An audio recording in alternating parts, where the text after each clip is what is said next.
before we start this talks, I request Professor Devrata Das, Director IIIT Bangalore, to speak a few words to the participants. Thank you, Professor Padisha, for your kind introduction. Let me first welcome all the participants and the speakers and the organizers to this summer school on algorithm in IIIT Bangalore. I thank the organizers of this important summer school, particularly to Professor Padisha and Professor Minaki and Professor Srinivas Vivek, working around the last more than a month to organize this. Also, these eminent speakers, they have given consent to speak, and they themselves, all the speakers, are also the researchers in the various areas of algorithm. So, and let me thank them: Professor V.N. Muralidhara from IIIT Bangalore, Professor Padisha Ashok, IIIT Bangalore, Professor Shaket Saurabh from IMSC Chennai, Professor Meghna Narse from IIT Madras, Professor Manoj Gupta from IIT Gandhinagar, and Professor Arindam Khan from IIT Bangalore, who will be giving very nice talks on related to the algorithms and theoretical science of computer science to the students and the participants. I am sure that students will definitely benefit from this. As you know, algorithm is an extremely important area in computer science engineering and other engineering to give a shape to your logical thinking to solve a problem. And so I hope you will enjoy this summer school a lot. Welcome again to all of you, and over to Professor Padisha. Thank you, Professor Das, for your kind words. I now invite Professor Chandrasekhar, Dean Academics, IIIT Bangalore, to address.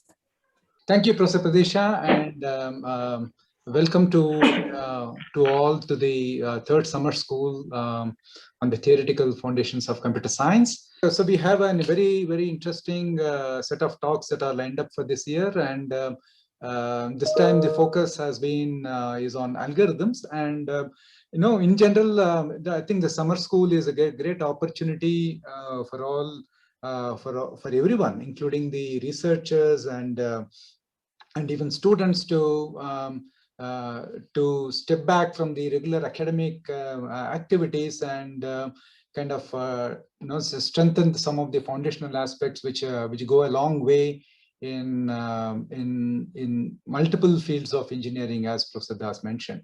So I would like to extend a warm thanks to all the speakers from IIIT Bangalore to IISc and IITs and IMSc as well. Thank you so much, and I hope all of you have a great time. Under normal circumstances, we would have loved to host you in the campus, and we would have actually begun this with the lighting of the lamp. So, but I think I'm sure the light is there to enlighten us anyways. Thank you. Enjoy the 1 week of presentations. Thanks. Thank you, Professor Chandrasekhar. I now invite Professor Srinivasa, Dean R&D, IIIT Bangalore, to address the students.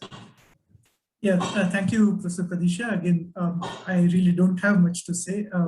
It's really heartening to see this third edition of the Theoretical Foundations Summer School growing in popularity. I think as of now, we have almost 50 participants. And so at a time when ML and AI are the buzzwords, and everybody wants to go there and pretty much use AI as a black box, it's very heartening to see that interest in the foundations of computing is still strong and going strong. So I wish the summer school all the very best and lots of success. Thank you. Okay, thanks, Professor Das, Chandrasekhar, and Professor Srinath to take time out of your busy schedule and address the participants. And I think so now it is a good time to start with the technical part of the school. And as mentioned, again, this is a virtual summer school, but I'll request all the participants to make maximum use of it. And okay, so without much further ado, we'll move to the next, the first speaker of the school, over to the students. Thanks, Professor Das, Professor Chandrasekhar, and Professor Srinath once again. Our first speaker is Professor Muralidhara. Professor Muralidhara is an associate professor at IIIT Bangalore. He has done his PhD in Computer Science and Engineering in the Indian Institute of Technology, Delhi. His thesis was in the area of algorithm. He has done MTech in Computer Application at IIT Delhi. Professor Muralidhara joined IIIT Bangalore in August 2009, and his primary focus in the area of theory of algorithms and complexity and its application. I warmly welcome Professor Muralidhara for giving the talk.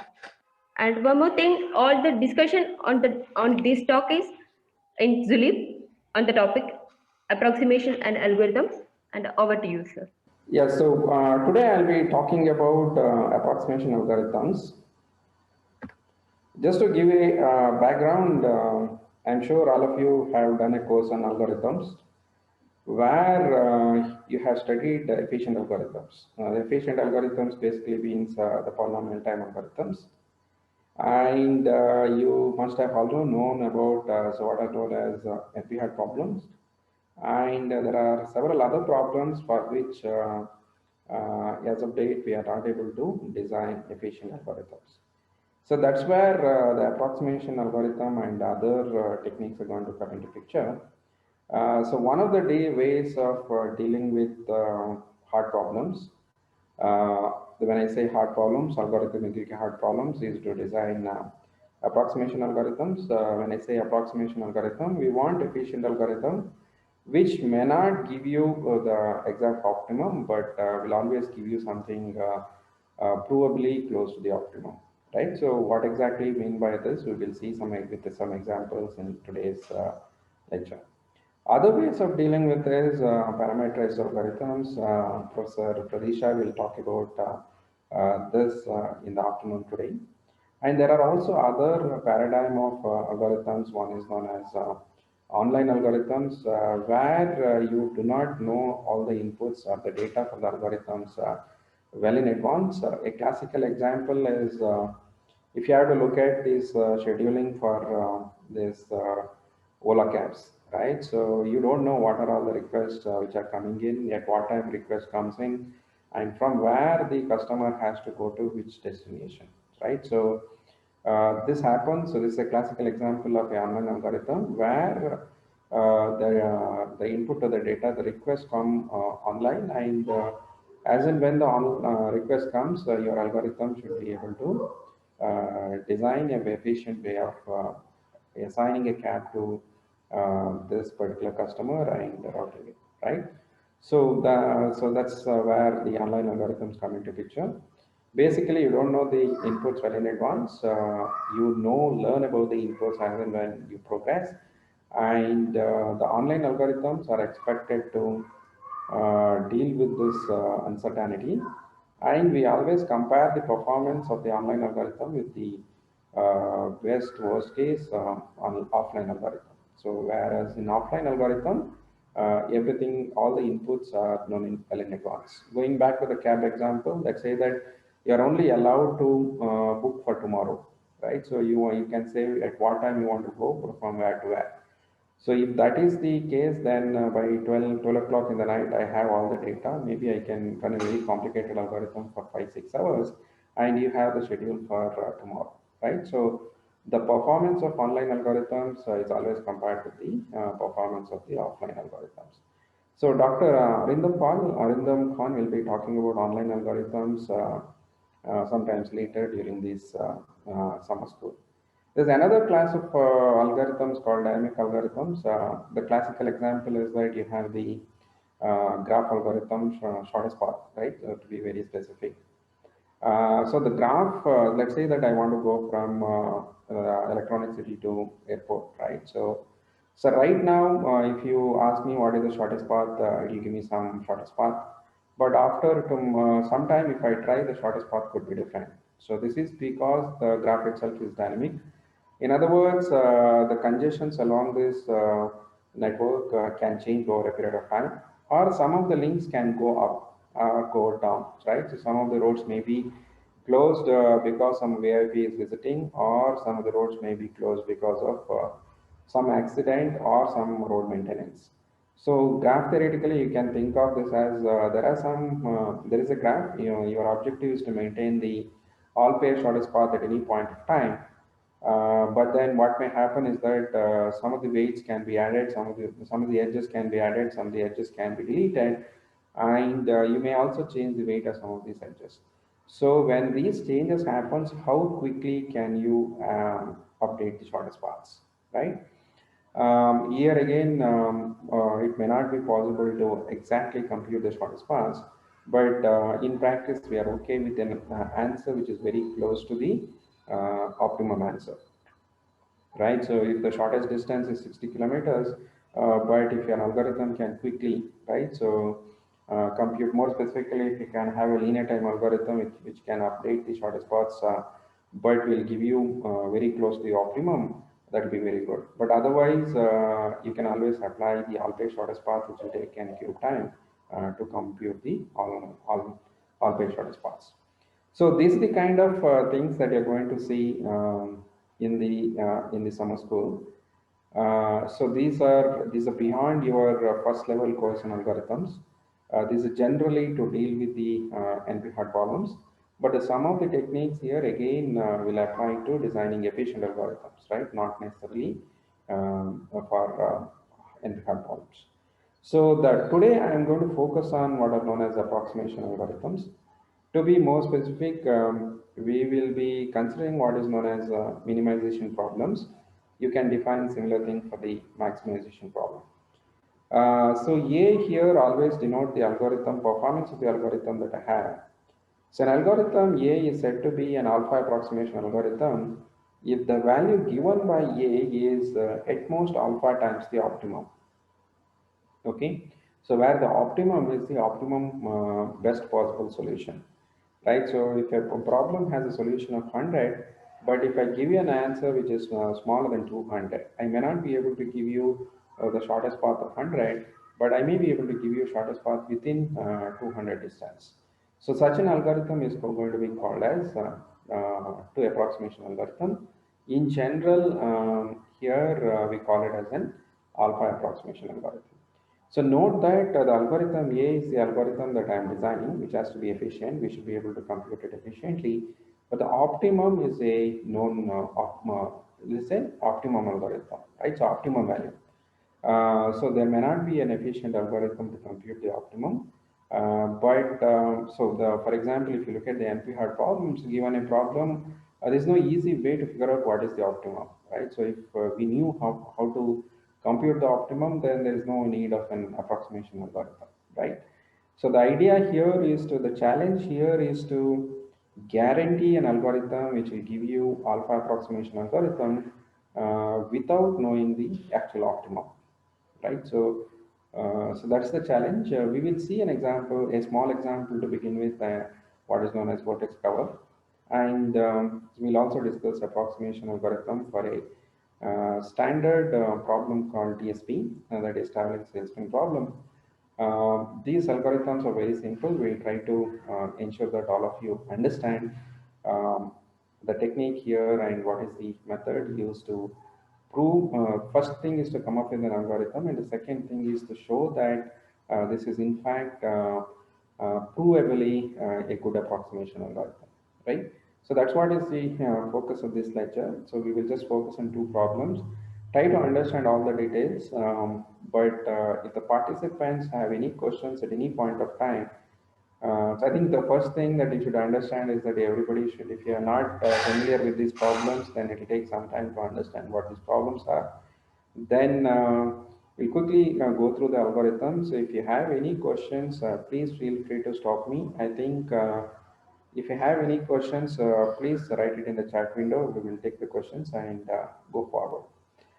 So this lecture is supposed to be very basic. So once you understand the techniques and other things, the hope is that you will be able to appreciate other lectures which are going to come up in the next 1 week. Okay.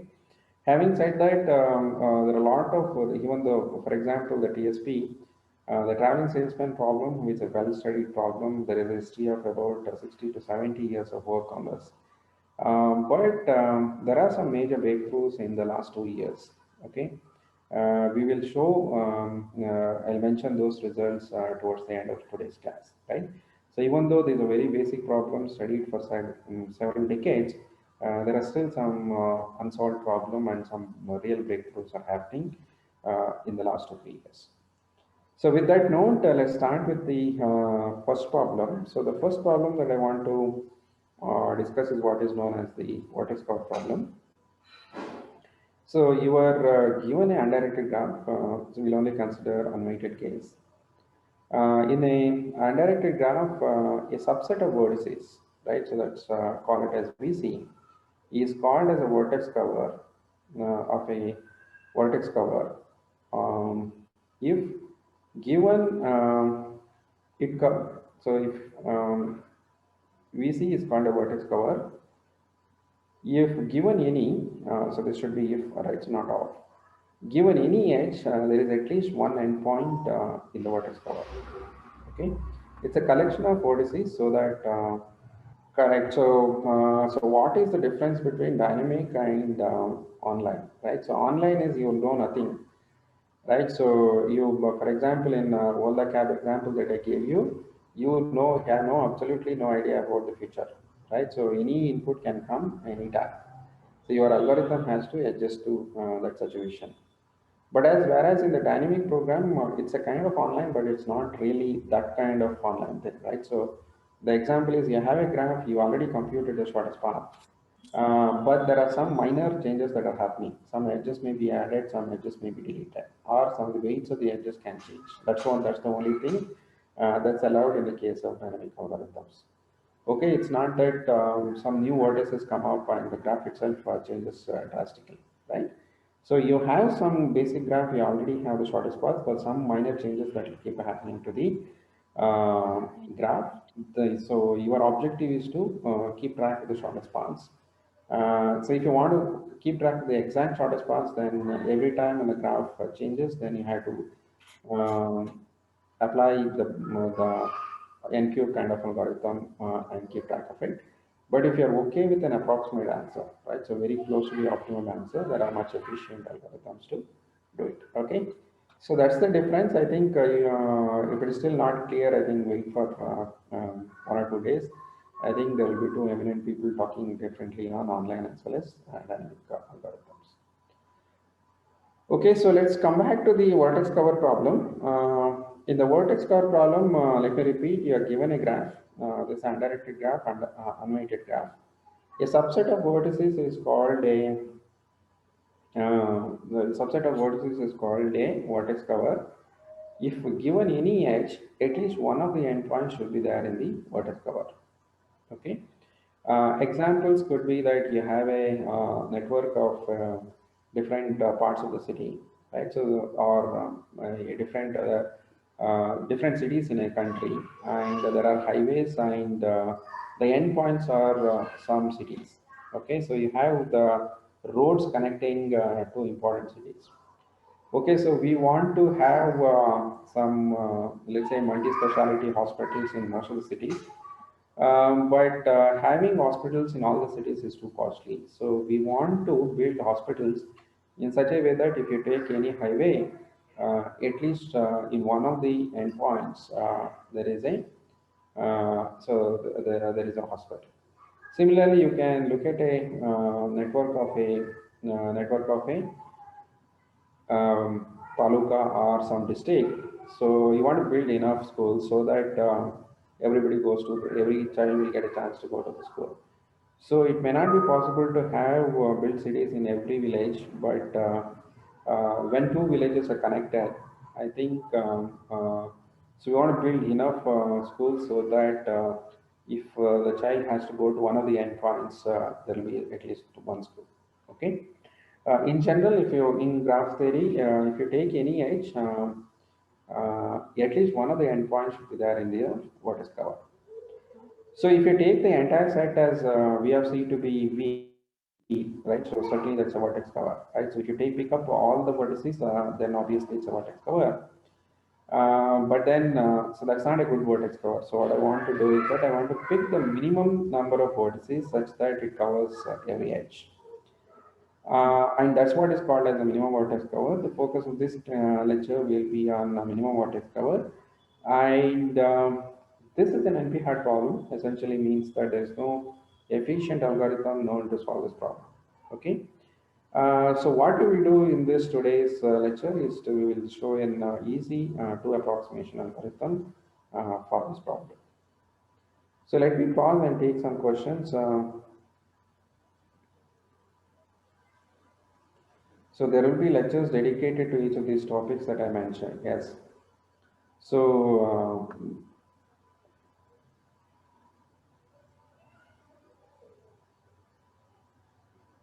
okay. So let me continue with the vertex cover. So is the what is the minimum vertex cover problem? Is it clear to everyone? So if there are any questions, I can take the questions. Otherwise, we'll go move forward.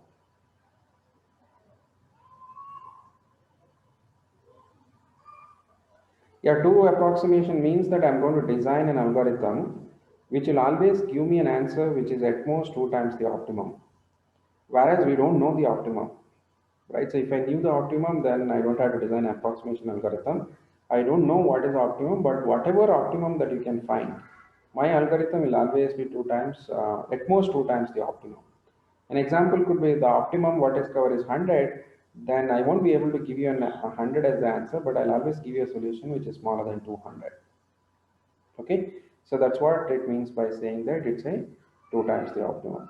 So the magic question here is that if you don't know the optimum, how will you guarantee that it will be at most 2 times the optimum, right? So there is no way to, given a graph, there's no easy there's no way to figure out what is the optimum, right? So but I'm saying that I'm going to design an algorithm which will certainly give me an answer which is at most 2 times the optimum.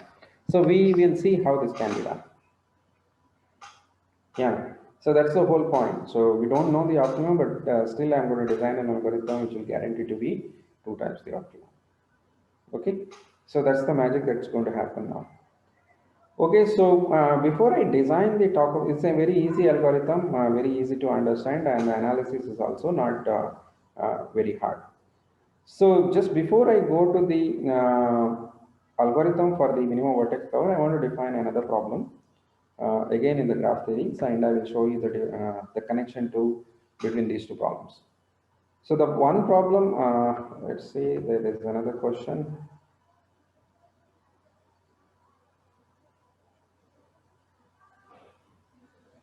Lesser than and lesser than or equal to optimum, right?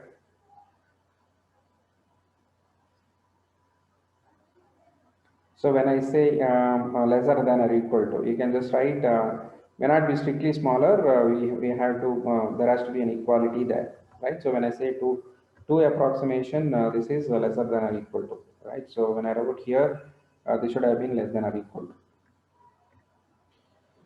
Okay, so there is another problem in graph theory called matching. So the vertex cover is a subset of vertices, and matching is a subset of edges.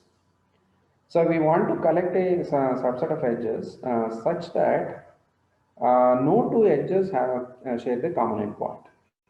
A set of edges is said to be a matching, right? So you take a collection of edges from the given graph. It is said to be a matching if two edges in M do not share a common endpoint. Okay, so you have to pick edges such that when you take any two edges, the endpoints has to be totally different. So obviously, if you take only one edge, that's a matching, and so the objective here is to pick as many number of edges as possible, so that it becomes a matching. So the vertex cover problem is NP hard, but the matching problem is easy to solve, right? So easy to solve means that there is a fundamental algorithm to find the maximum matching. So we will not use maximum matching. So what we will be using is what is known as a maximal matching. Any matching which is maximal by set theory, right? So what is maximal? Maximal essentially means that you have a set of edges, but if you add any more edge to this set, this will no longer be a matching. So, so a simple greedy algorithm will give you a maximal matching. So what you do is just start with an empty set, consider the edges in any order, try to add this edge into the matching. If it can be added, when can it be added? If it doesn't share any endpoint with any of the edges in the matching, then you can add this edge into the matching. Okay. So if it already shares an endpoint with the one of the edges in the matching, then you cannot add this into the collection. This will certainly give you a maximal matching, but this matching may not be maximum. So maximum is among all the matchings, the one with as the maximum cardinality is called as maximum matching. So maximal meaning that you have a set of edges, but you will not be able to add any more edges to this set, so that it still continues to be a matching. So we will see this maximal matching is an easy problem to solve.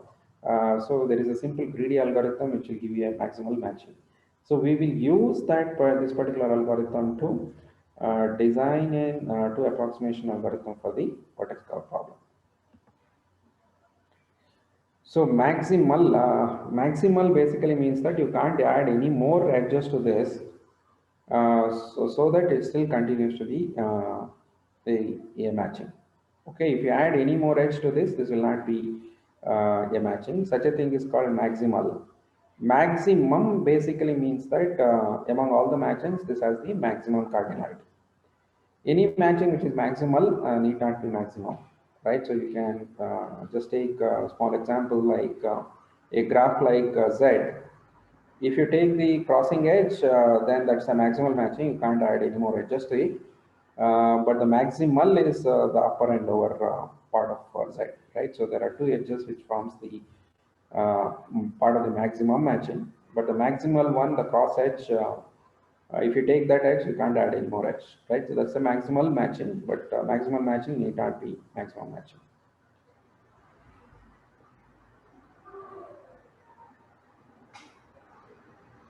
Yeah, so there are maximum matching on Hungarian algorithm is known for the bipartite graphs, right? So the Hungarian algorithm that Manan is mentioning applied mostly for the bipartite graphs, but there are other efficient algorithms which can compute the matching general graphs efficiently. Okay, so as I said, we don't want a maximum matching. So what is required is only maximal, which is easy to compute. Simple greedy algorithm will compute the maximum matching. Okay, so now there is an interesting connection between the, so in the maximal matching, so we define two problems. One is the vertex cover problem. So where we take a set of vertices and any edge should cover one of the endpoints. And we have the notion of matching, which is a collection of edges.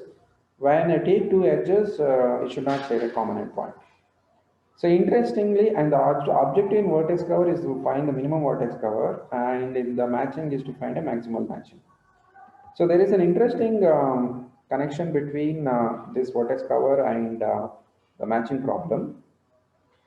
So let me define a 1-1 mapping from any matching to a vertex cover.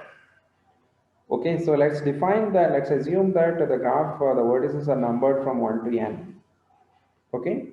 And on the left hand side, what I have is a matching, any matching. Okay. And a matching is basically a set of edges. On the right hand side, what I have is a vertex cover. Vertex cover is a subset of vertices, which forms a vertex cover. So now I want to define a mapping which is 1-1, right? So 1-1 basically means that there are no two edges which maps to the same vertex. Okay, so I take an edge here. So since it's an edge, since what I have on the right hand side, at least one of the endpoints should be there in the vertex cover. It may happen that both the endpoints are there in the vertex cover. In that case, since I started with a numbering, I picked a minimum numbered number and map that to the map it to that vertex. So what is the mapping? You take any edge here, at least one of the endpoints there. So if both the endpoints are there, pick the one which has a minimum label and map that to the right hand side, right? So why there is always one in the vertex cover? Because what I have on the right hand side is a vertex cover. Okay, so given any edge, not necessarily any edge in the graph, one of the endpoints should be there in the vertex cover. So if I take an edge which is there part of the matching, it should certainly be there in the vertex cover. Okay, so this is a well-defined function. So I claim that this has to be 1-1. So what is 1, 1? If I take two edges, they cannot map to the same point. So f of x is equal to f of y essentially should mean that x is equal to y. If x is not equal to y, then it cannot happen that f of x is equal to f of y. So why is that true? Let's say that for contradiction that there are two edges which maps to the same point. So same point means that both the endpoints map to the same point. That means that when I take two edges here, they share a common endpoint. So this cannot happen because what I have on the left hand side is a matching. When I take a matching, no two edges in the matching can have a common endpoint. Okay, so I have a well-defined function, one function from the matching to vertex cover. So this is a well-defined function because what I have on the right-hand side is a vertex cover, right? Given any edge, at least one of the endpoints will be there in the vertex cover. And this is 1-1 mapping because because what I have on the left-hand side is a matching. If I take any edge here, right, any two edges, they cannot share a common endpoint. Okay, so this defines I have two finite sets and I have managed to define a function which is 1-1. Okay, so that means that given any vertex here, any element on the left hand side, I'll be able to associate this with a unique vertex cover on the right hand side. But this need not be onto. There may be some vertices which I have picked, right? I have never said that I have picked the minimum vertex cover. This is for any vertex cover. So this is for any matching and any vertex cover. There may be a lot of vertices here which is not mapped to any of the edges. Okay, so this function need not be onto, but it's a well-defined function, but it's 1-1. Essentially means that the cardinality of M should be smaller than cardinality of VC. Okay, so what this is 1-1 essentially means that there is a valid function and this function is 1-1. Essentially means that if you take any matching, the cardinality of any matching is always can be at most cardinality of any vertex cover. Okay, let me repeat the theorem. Cardinality of any matching is always smaller than or equal to cardinality of any vertex cover. So there is a question, so if you know that entire space is exponential time algorithm, right? So if I have to check minimum vertex cover, so one easy way to find the minimum vertex cover is what is the method? You just look at all the subset of the set of vertices and check which of them is a vertex cover and pick the one which is minimum. But if you have to look at all the vertex covers, then the number of all the subset of the set of nodes and check which of them are vertex cover and pick the minimum. Then what happens is that there's an exponential time algorithm, right? So the number of subsets of the set n, set v is 2 to the power n. So if you want to go for brute force solution, then this is clearly clearly exponential.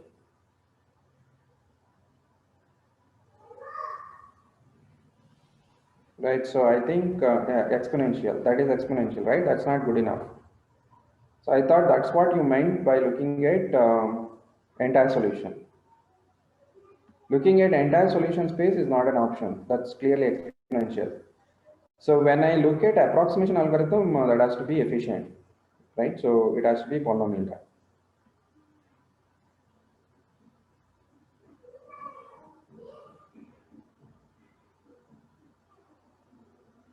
No, A by alpha and A, right? So no, correct. So how will you search in A by alpha to alpha? Right, so we want an algorithm which is in the range of A by alpha to alpha, but how will you search for it?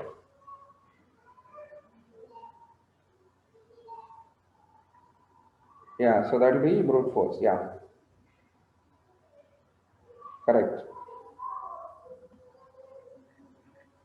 It's still exponential, right? So if you try to look at all possible sets and see how many of them are there within A by alpha and alpha, so that's a problem.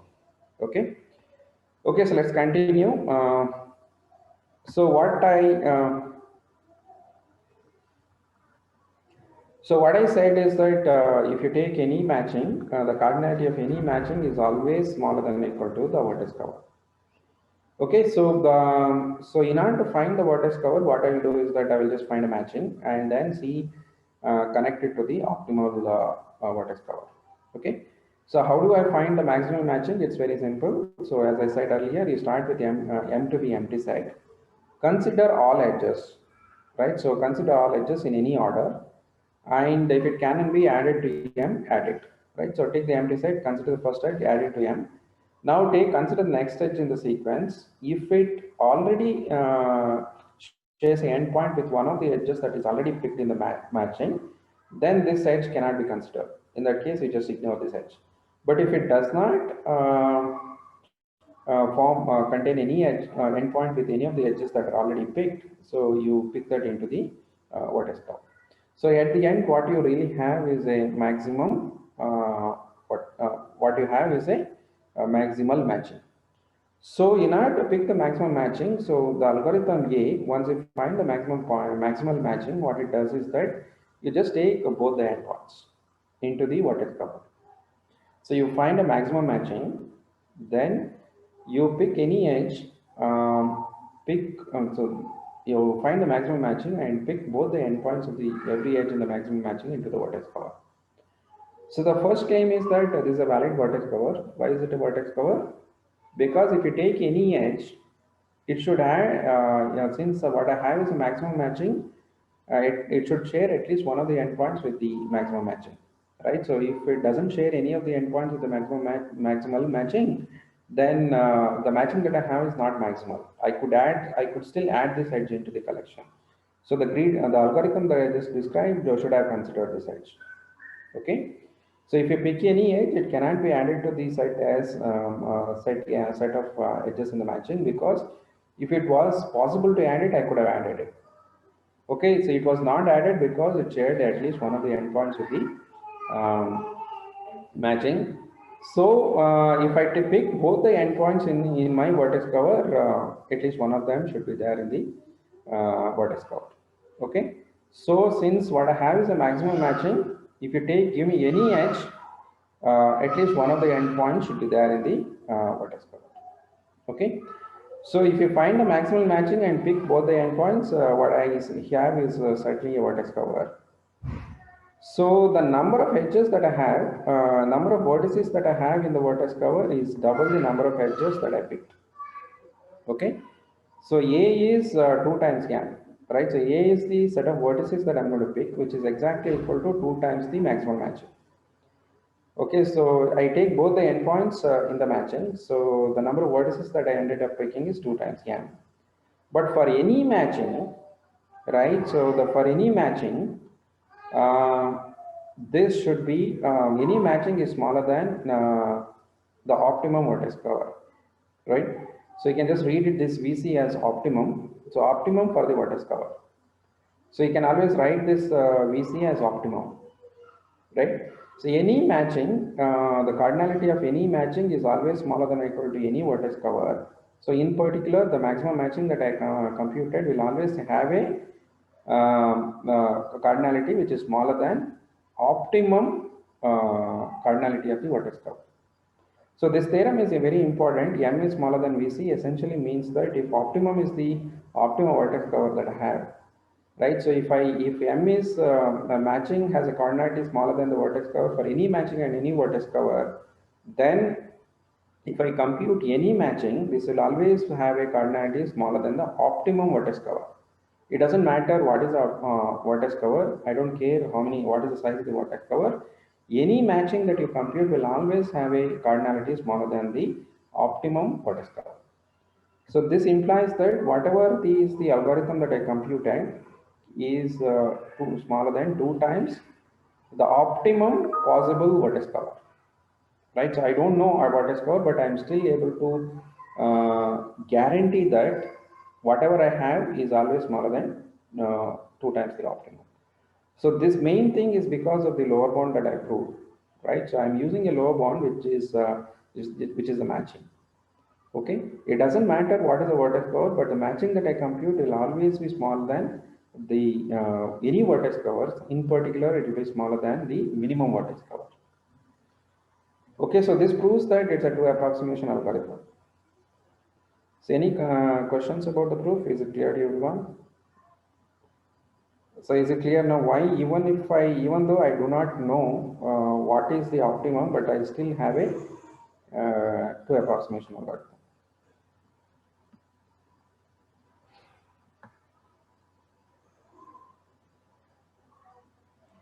Hope it's clear. So why am I taking two? So what happens if you pick only one of them? If you pick only one of them, then you don't get the so if you just pick only one of the endpoints, then right, so you will not get the optimum vertex cover. You will not get a vertex cover.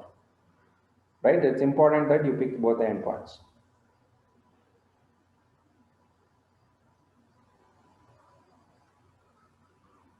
Right? So you can, so quickly I will try to write something here. Let's take that you have a Z is the graph.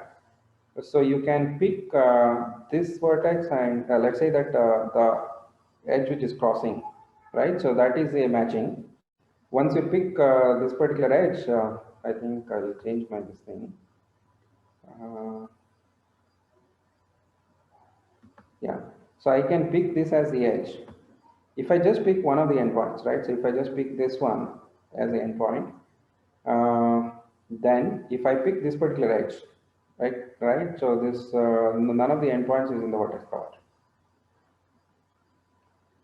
Okay, so if I pick this endpoint, right? So if I pick only this vertex, then if I take this particular edge, this endpoint, none of the endpoints is in the vertex cover. So it's important that I take both the endpoints.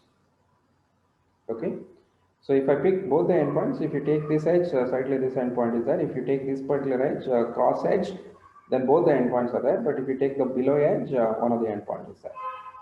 So it's important that you pick both the endpoints. If you just pick one endpoint, you won't get a vertex cover.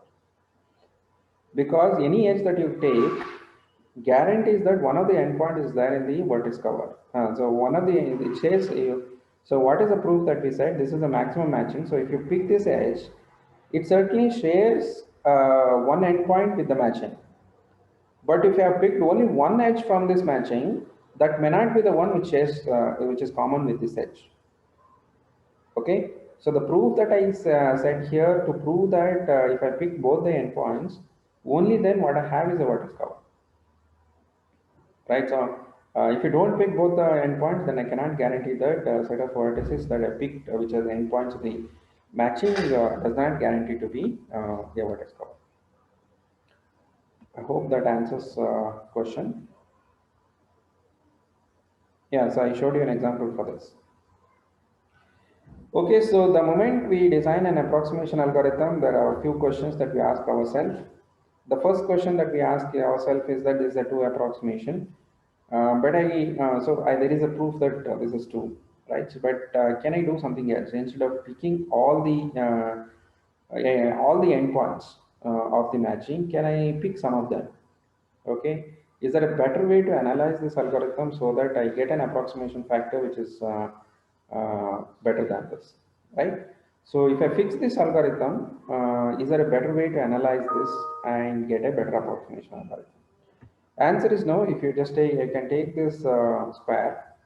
So what this algorithm does is that you can take this particular edge and you can take this particular edge. So both the edges, when you pick, this becomes a matching. So the algorithm will end up picking all the four vertices as the vertex cover. Okay, but you can notice that if you take a square, the diagonally opposite vertices that you pick, that's the optimum vertex cover, right? So if I pick the diagonally opposite, any edge that you pick, at least one of the endpoints is there in the collection. But our algorithm will pick all the endpoints. The analysis of the algorithm cannot be improved to get a better one. This is an example where the optimum will actually give you 2 approximation. When the answer is 2, but it will give you 4, right? So that's where the definition is not strictly smaller. It's A is smaller than or equal to alpha times the optimum. So okay, so we have designed a simple algorithm which will give you to approximation algorithm, and we also have an example to show that this analysis is tight. If you fix this algorithm, you can't get a better bound than this. Okay, but is there anything else that you can do, right? So going through matching and finding both the endpoints is one of the ways. Is there, even if you fix the matching as this thing, is there a matching as the lower bound? Is there a different way of designing this algorithm so that you get an approximation algorithm which is better than 2? Okay, so that's a question, which is an open question for which we don't have an answer. It's believed that you cannot get an approximation factor better than 2 if the unique game conjecture is true. There's something called unique game conjecture. Those who are interested can Google on it and see. This is about a 20-year-old conjecture, and mostly computer scientists believe that this conjecture is true. And if this conjecture is true, then there's a connection to Vertex problem. You cannot design an algorithm which has an approximation algorithm better than 2. So what we have is for vertex cover, we have a simple yeah, so there's some rectangular box which is coming up suddenly. I don't know why this is. Please move the video away from the shared application. I don't know how to do that. Okay, so just ignore this yellow box that comes in. Okay, so that's all I have about the vertex cover. We want to move on to the Tsp problem. If anybody has any question, please let me know at this point of time. We'll pause for a minute. Any questions about the vertex cover problem, please write it up in the chat window. After that, we'll move on to the next problem, which is the Tsp.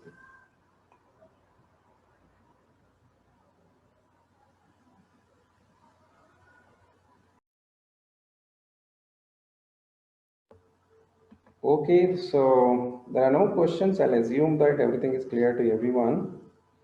So let me move on to another classical problem. Okay, so now some other window is coming.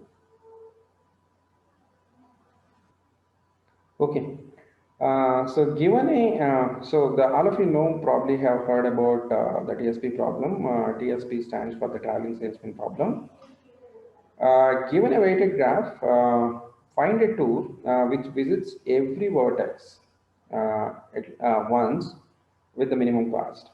Okay, so you are a traveling salesman, you want to visit several cities, you want to visit all the cities. You can visit the cities in any order, but the total distance that you travel during this process has to be minimum, right? So this is the classical Tsp problem. So Tsp on a general graph is hard to approximate. You can't have any reasonable approximation algorithm for the Tsp. And if you assume the points to be on the Euclidean space, right? So points in the grid, right? So on the two-dimensional one or any Euclidean space, then there is a pretest for it. So what pretest means that you can always design an algorithm which is very close to the optimum, as close as you want, right? So the approximation factor will be 1 plus epsilon for any epsilon that you want, okay? And the running time will be of the type order n to the power 1 by epsilon. You can get up to 1 plus epsilon, right? So, but the running time is n to the power 1 by epsilon. If you assume this epsilon to be constant, then you have a polynomial time algorithm. The running time will depend on the epsilon. But theoretically, you can go as close as you want to the optimum. So this is what is known on the Euclidean space. Today, what I'm going to discuss is on the metric space, right? So Tsp on metric space. So we will start with a symmetric case. Symmetric means that we have what is known as a undirected graph. So we are given an undirected graph. We want to find a tour which visits every vertex exactly once, and you come back to the same location. So what we want is the cost of this tour, which is some of the edges that you visit during this tour, has to be minimum. So again, we're going to assume here is that the weights of the graph here is follow symmetric. That means that it's from a metric space. which satisfy the triangle inequality. If you want to go from A to B, then going from A to B directly, so in this example it's X and Y, going from X and Y is always shorter than going to any other point Z and then coming to Y. Distance from X to Y is smaller than distance to X to Z and Z to Y. So this is called a triangle inequality, and any distance metric which satisfies this is more or less called as a metric. So if the given graph satisfies this, the weights on the given graph satisfies this triangle inequality, then we can have a 1.5 approximation algorithm for the, this is called as a metric Dsp. So I will quickly go through the 1.5 approximation algorithm for the Dsp. So before I directly go into a 1.5 algorithm for the Dsp, we'll try to understand 2 approximation algorithm for the metric Dsp. Okay, is the problem clear? Any questions about understanding what is the problem that we are trying to solve? It's a TSP, but we are going to assume that it's an undirected graph. It's called as a symmetric case. And the weights that are given, we assume that it satisfies the triangle inequality. Okay, so first we will design a 2 approximation algorithm, then we will improve on it to make it as 1.5 approximation.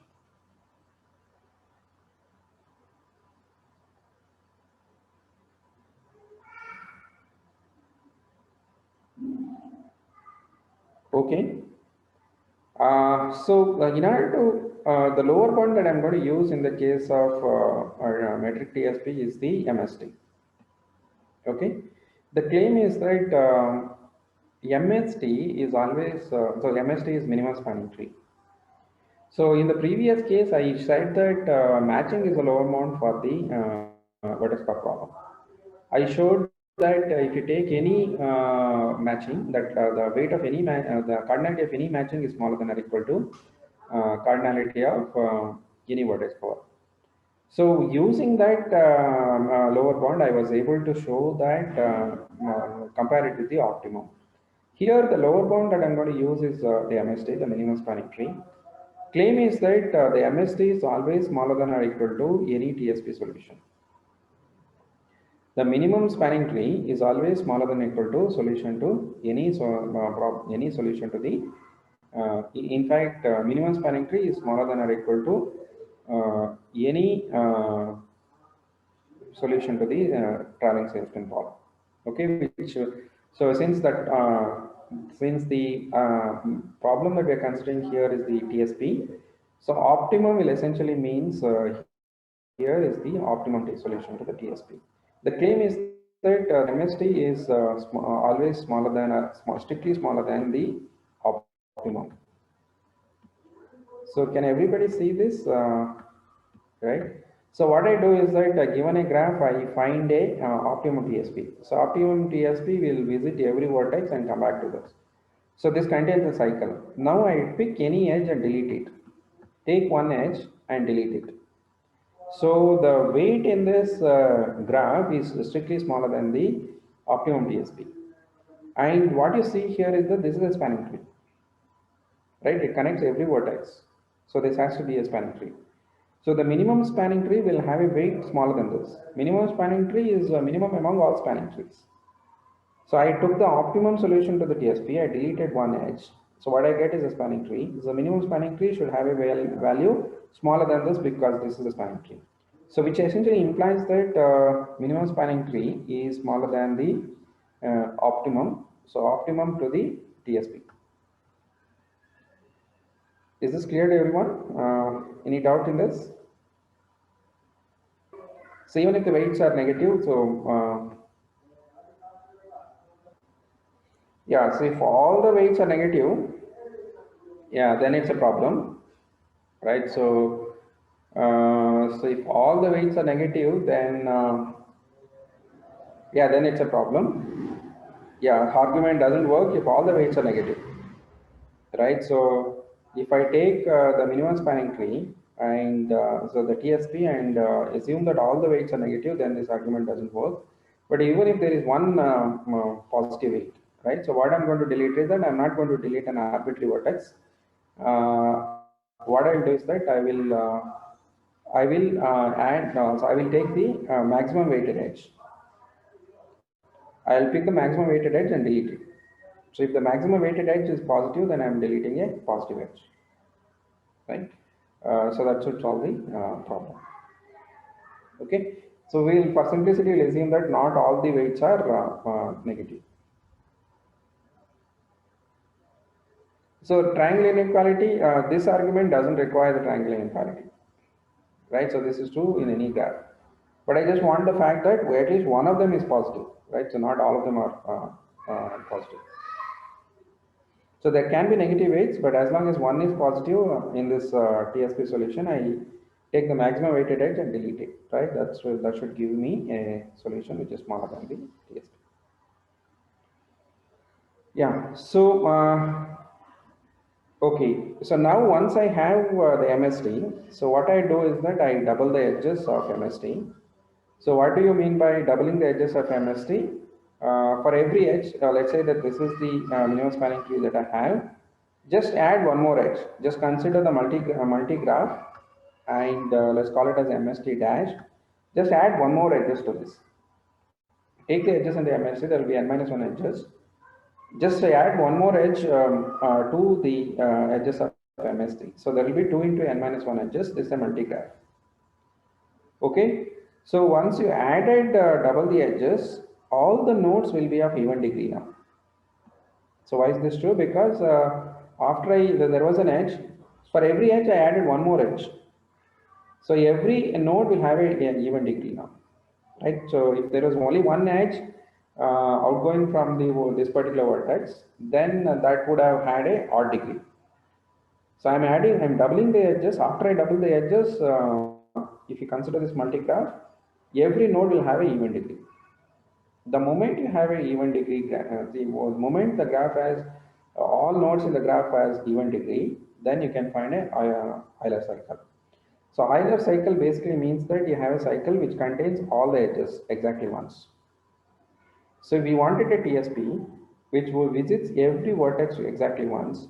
But the Euler tour here is that it's a tour which visits every edge exactly once.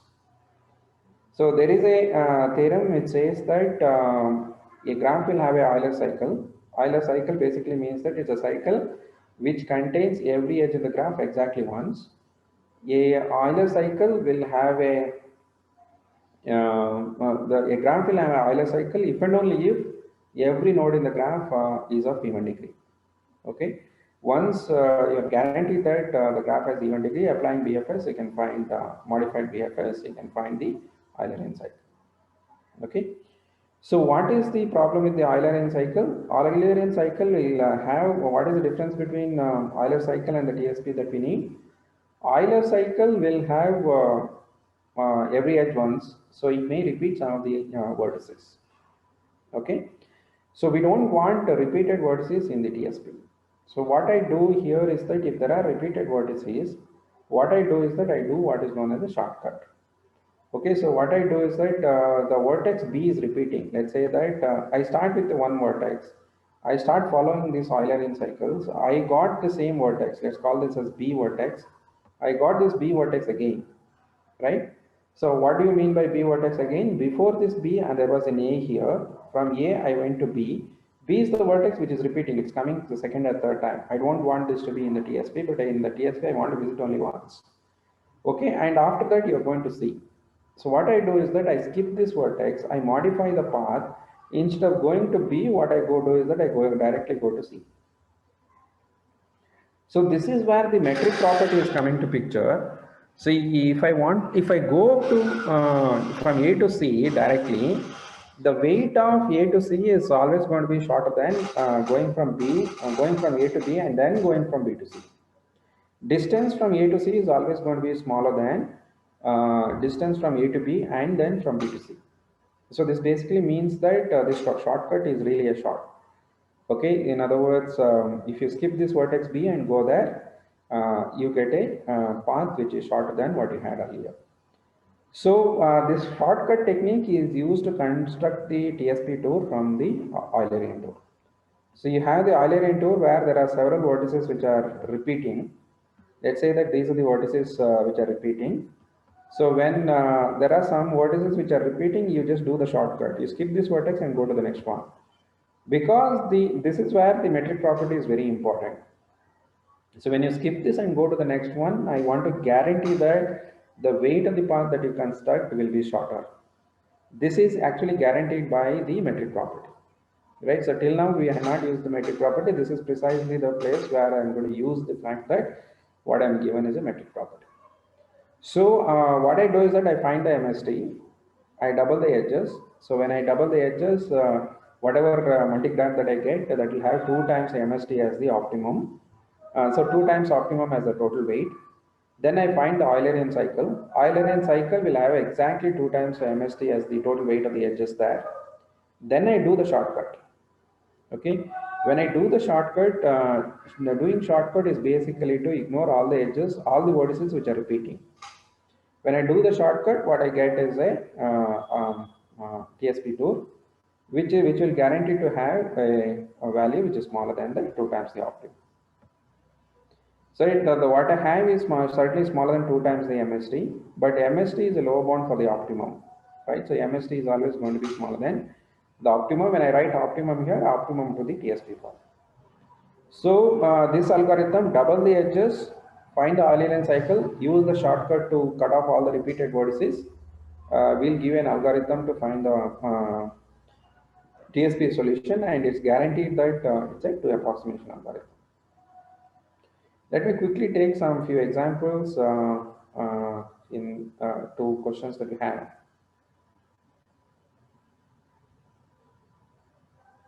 So if there is a path, right, so there has to be a path. So this is a complete graph, that's what we are assuming. If there is no path, then the distance from A to C will be infinity, right? So if something has to be a metric, that means that it has to be a complete graph, right? So if the graph is not complete, if there are some edges which are not there, then you can make it complete by taking the shortest path. Okay. So weight of the edge from A to C, if A to C edge is already not there, then the assumption is that you take the shortest path from A to C as the weight of the edge. Otherwise, if the edge is not there, by default it's infinity weight, so such a thing cannot be metric. So when I say something is a metric, it has to be a complete graph.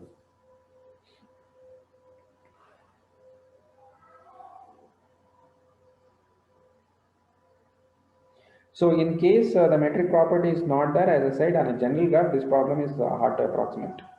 So nothing can be done on a general graph, right? So this is a old proof due to Richard Karp.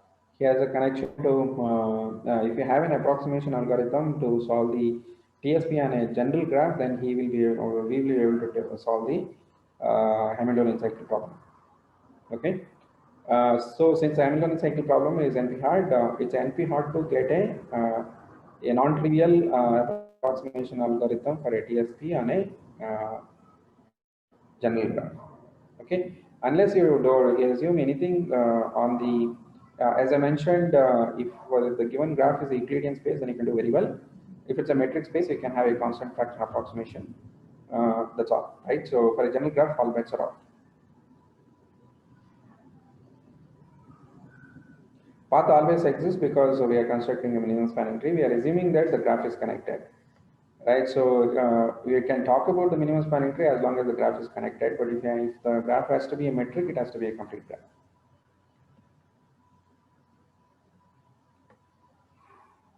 Yeah, so you can take any spanning tree, right? So this argument holds for any spanning tree. A graph can have more than one minimum spanning tree. So if you can start with any, if you start with 2 different spanning trees, you will get 2 different TSPs. Okay, so this algorithm is 2 approximation algorithm.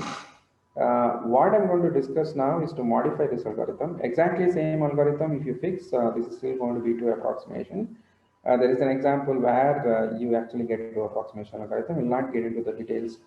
What we will show is that we'll just add few more details into this algorithm and get a 1.5 approximation algorithm. So what is the practical application of solving metric TSP? So you can assume, right? So for example, the metrics that you define on the city graph, right? So what is the application of TSP? So if you look at this delivery boys, right? Amazon delivery boy, Flipkart delivery boys. So they go to a warehouse, pick up the packets, and they have to deliver these packets to different locations. Okay. And so what is the distance here? You want to minimize the time that it requires to deliver these packets with the total minimum time, right? So the another example could be the postman, right? The postman's job is to deliver 4 letters. So he goes to the post office, he gets 100 letters, and his job for the day is to just to give it to the people. He has to visit different places, different houses, and deliver this letter. So the idea here is what is the minimum amount of time that he has to spend in traveling, so that he can deliver all these letters. Now, if you assume that this metric is, so the metric that you have under the graph that you have is metric space. In most of the real life examples, the graphs are going to be metric space, right? So that's what is the assumption. If the condition is satisfied, then we can apply this algorithm, right? So this is the practical application. You can just take the time or the distance to be the Euclidean distance or something, right, which is reasonable thing. This will form a, that's a practical application of TSP in general. Okay, so this approximation will not hold for a directed graph. For the directed graph, I will come back to the last slide is on directed graph. It's called a symmetric TSP, right? So whatever I'm talking now is only true for the undirected graph, which is called as the symmetric TSP case. Okay, so we'll come back to the directed graphs in the last slide. Okay, so let me just continue with the 1.5 approximation algorithm. So what I wanted here is that I wanted an Eulerian cycle. That's precisely the reason I added all the double the edges. The moment, so if I want an Eulerian cycle, so what I need to do is that I want to ensure that every node has even degree. The moment I ensure that every node has even degree, then I can talk about an Eulerian cycle. In order to make every node to be even degree, I double the edges, but that may be too much, right? So if there are nodes in the MST, I am focusing on the MST now. I computed the MST, I focus on the MST. If all the nodes already have even degree, so that cannot be the case, right? So because MST will always have leaf nodes, there will be always odd degree nodes, okay? But I don't have to really worry about the even degree nodes. Okay, let's just worry about the odd degree nodes. Okay, I look at the MST, I forget about the even degree nodes. They are in some sense good for me. I don't worry about them. I just look at the odd degree nodes. The number of odd degree nodes has to be even. I repeat, I want to focus on the odd degree nodes. Claim is that the number of odd degree nodes has to be even. Why is that true? Sum of the degrees is twice the number of edges in the graph. The sum of the degrees is always going to be even. Okay, if you just focus on the odd degree nodes, the number of odd degree nodes has to be even. Right? Sum of, if you just take the odd number of odd numbers and add it, you will get an odd number. So if you want the number to be even, you have to take even numbers. Okay, I repeat, sum of the degree of all the nodes is even.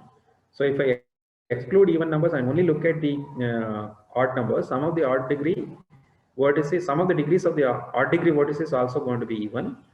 So the number of such odd degree vertices has to be even. Otherwise, the sum cannot be even. So I take the odd degree vertices, okay, and I go back to the original graph, and I only focus on the odd degree vertices and find a matching there. Okay, so find a matching among all the odd degree vertices. Let M be the minimum weighted matching on all the odd degree nodes in the actual graph. Okay, so what I do, I take some edges. Matching essentially means edges. so that all the endpoints, so these edges are from the original graph. Okay, and the endpoints are all odd degree vertices. Okay, so among such matchings, I pick the one which has the minimum weight. Okay, so there is a polynomial time algorithm to find this. You can specify the vertices in the graph, and you can restrict to the subgraph which contains only these vertices and find the maximum matching there. Okay, so there is a polynomial time algorithm to compute this matching. So I take that matching. So what does it do? So this matching has the endpoints are all in the from the odd degree edges, right? So since matching is there, the number of odd degree, the number of vertices has to be even, right? So I take some edges which connects only these odd degree vertices in the MST. Now I consider a graph which has the MST. To the MST, I will add these edges. Okay, so for every odd degree edge, exactly one edge is being added. Okay, so this is the graph. This will obviously contain cycles because I'm adding more edges to the MST. But what is good about this is that this MST union, this matching, every node will have a even degree now. All the odd degree edges, all degree nodes, I have added only exactly one edge connecting them. So all the odd degree vertices have become even degree vertices. So if you take MST union matching, then what I have is a graph in which every node has even degree. The moment I have every node to be even degree, so what I can do is that I can find the Eulerian cycle. Then I can, once I find the Eulerian cycle, I can do the shortcut technique to remove all the duplicate entries in nodes in the graph and get a Tsp. Okay, so the solution that I get is always going to be, what is my algorithm? I find MST, I look at the odd degree vertices, I find a minimum weighted matching connecting only odd degree vertices. There's a polynomial time algorithm for it.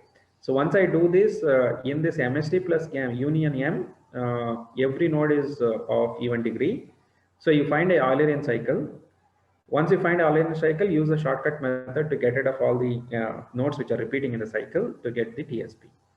So I got a solution which is smaller than this plus this.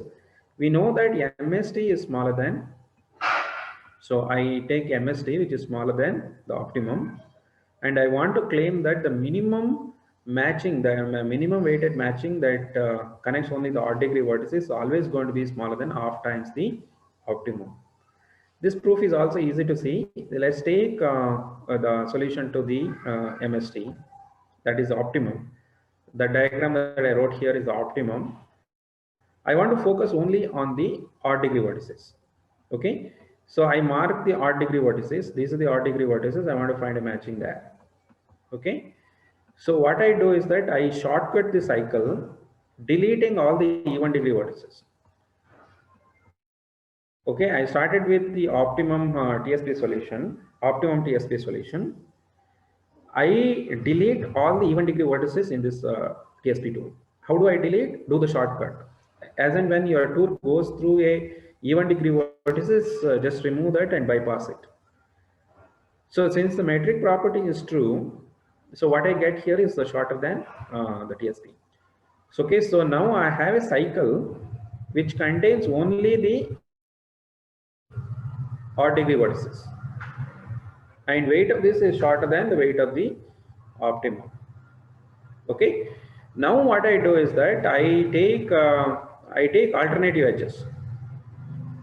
I take the first edge, I delete the second edge, I take the third edge, I take the fourth edge. Let's say that is a set A.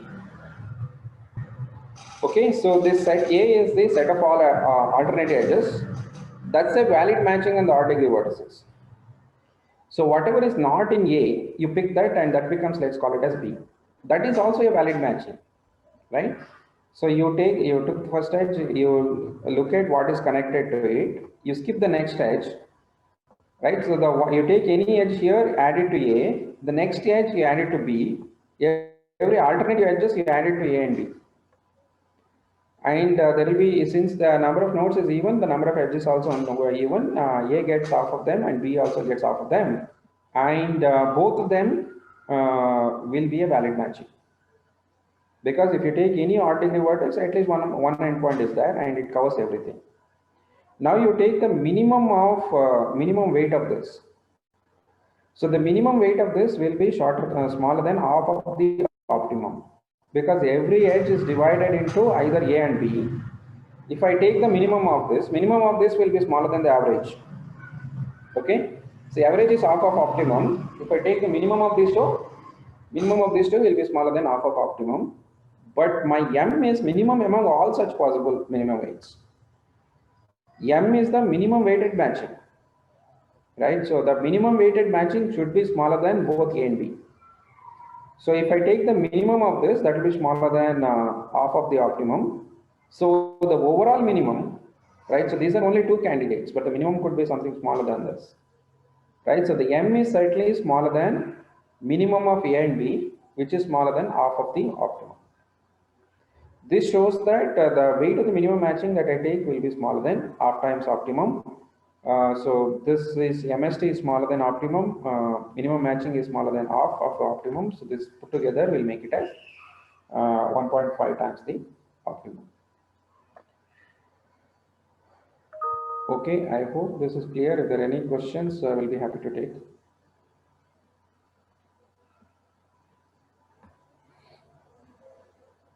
So the MST smaller than optimum comes from the previous theorem. The only thing that you need to observe here is the matching that I am computing will be smaller than half times optimum. That's easy. Let me repeat the proof. I took an optimum TSP solution. I removed all the even degree vertices by doing the shortcut. What I got is a cycle which contains only the odd degree vertices. Okay. So in this odd degree vertices, I constructed two sets A and B, where it has alternative edges from the cycle. So the both A and B are going to be both A and going to be the match. It's a candidate for the matching among all the nodes of odd degree. Because if you take any set of if you look at the edges in A, that is a matching, because consecutive edges are not taken. Only the alternative ones are taken. So it's a matching, and it covers every node of odd degree. Okay, so this is a candidate. B is also a candidate. So both are valid candidates, but the minimum matching will be smaller than the minimum weight of these two. Okay, total weight of A plus B is optimum, smaller than optimum. So the minimum weight of this should be smaller than the average, that is half times optimum. And the M is the minimum among all minimum weighted batch. So the M should, the weight of M should be smaller than minimum of weight of A and B, which is smaller than half times the optimum, which implies that this is a 1.5 approximation algorithm.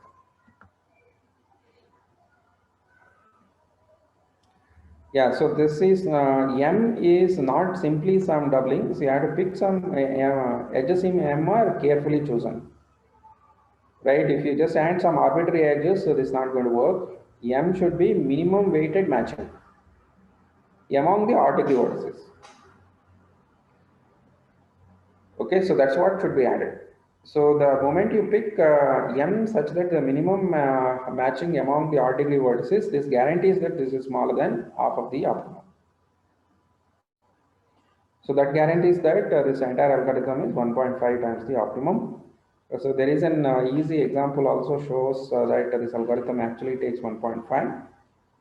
And the interesting question here is that, so this is a very old algorithm due to Christopher and the other person who is mentioned here. This is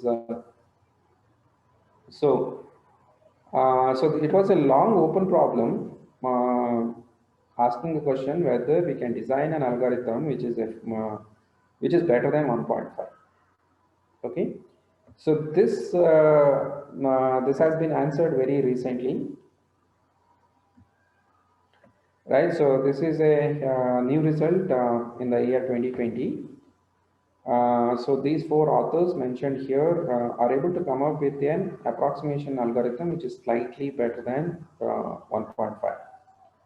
So what they are able to do is that they have designed an approximation algorithm for alpha, where alpha is 1.5 minus epsilon, where epsilon is something like 1 by 10 to the power 30 or something like that. Okay, so we are able to slightly break through this 1.5, right? So there is an algorithm which is 1.5 minus 1 by 10 to the power 30 or something like that, right? So this is very recent one. It was published only the last year.